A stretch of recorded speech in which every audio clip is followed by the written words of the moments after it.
तर आमच्यासारखे स्पष्ट बोलणारे कुठे आहे सध्या? कोणाला कोण भेटते याच्यापेक्षा आखरी पक्षीय भूमिका काय त्या महत्त्वाच्या आहे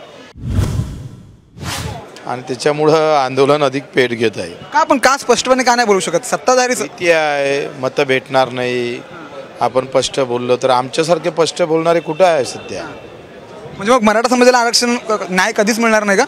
मला असं वाटतं का दोन गोष्टी आहे. एक तर मराठा हा कोण आहे आणि दुसरी गोष्ट आहे ते स्पष्ट केलं पाहिजे. विरोधकांनी सुद्धा हे सांगितलं पाहिजे की मराठा हा व्यापारी आहे, एसटी आहे का SC आहे, ते एकदा स्पष्ट होऊ दे. नंतर तो जर मराठामधून तुम्ही आरक्षण देतो म्हणता तर जे मराठा म्हणून आरक्षण देतं तर ते किती वर्ष टिकणार आहे? सगळे लोक OBCचे नेते किंवा सगळे नेते किंवा पक्ष हे म्हणतात का मराठ्यांना आरक्षण भेटलं पाहिजे पण OBCला धक्का न लागता.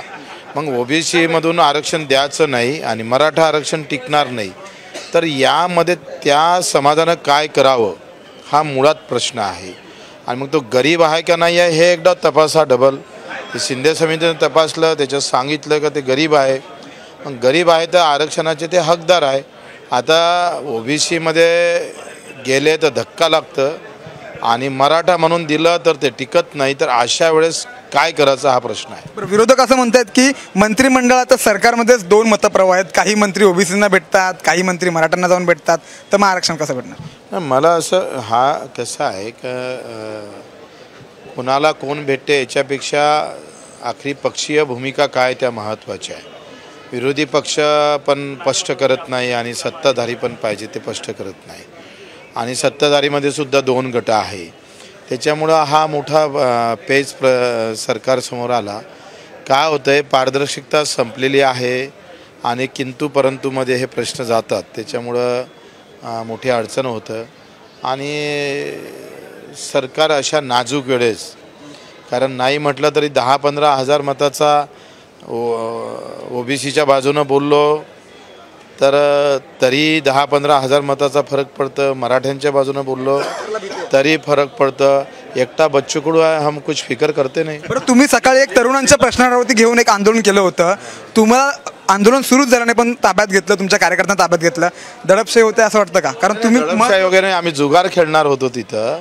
मला एक सांगा, पत्ते मोबाईलमध्ये डिजिटलनं पत्ते खेळलो तर तो गुन्हा होत नाही आणि ऑफलाईन पत्ते खेळलो तर गुन्हा होतं. काय हास्यास्पद आहे. म्हणजे किती मूर्ख बनवल्या जातं.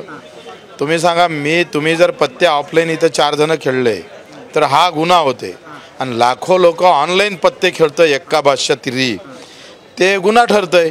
तर हे न समजणे की बात आहे. राजकारणी लोक असे का वागतात याचं खरं तर नवल वाटते. बरं, शेवटचा एक महत्त्वाचा प्रश्न. मंत्रिमंडळातील एक मंत्री आहेत आरोग्यमंत्री तानाजी सावंत यांनी कोणतंही कंत्राट न देता एका कंपनीला 2000 कोटींची कामं जी आहेत ती दिलेली आहेत. सरकारनामाने इन्व्हेस्टिगेशन केलं आणि त्यामध्ये ती माहिती समोर आली आणि त्यानंतर मुख्यमंत्री आणि दोन्ही उपमुख्यमंत्री यांचा देखील भाग आहे अशी देखील माहिती समोर येते. तुम्ही कसं पाहता याकडे? याचे मुख्यमंत्री आणि दोन्ही उपमुख्यमंत्र्यांनी सांगितलं म्हणून त्या सगळ्या गोष्टी झाल्या अशी देखील माहिती समोर येते. नाही, असं होणार नाही. बगर कंत्राट शिवाय कोणाला ठेका जाणं आणि एवढ्या मोठ्या रकमेचा, मला वाटतं तुमच्या एकतर माहिती तुमच्याकडे चुकीची असू शकतं आणि खरी असेल तर मंत्र्यालय अंदर टाकलं पाहिजे. खूप खूप धन्यवाद साम टीव्हीशी बातचीत केल्याबद्दल. कॅमेरामॅन नितीन सह मी सुरज मसूरकर, साम टीव्ही, मुंबई. देश विदेशातील प्रत्येक घडामोडींचे लाईव्ह अपडेट मिळवण्यासाठी आता साम टीव्हीच्या सर्व सोशल मीडिया प्लॅटफॉर्मला लाईक, फॉलो आणि सबस्क्राईब करा. तसंच सर्व नोटिफिकेशनसाठी बेल आयकॉन प्रेस करायला विसरू नका.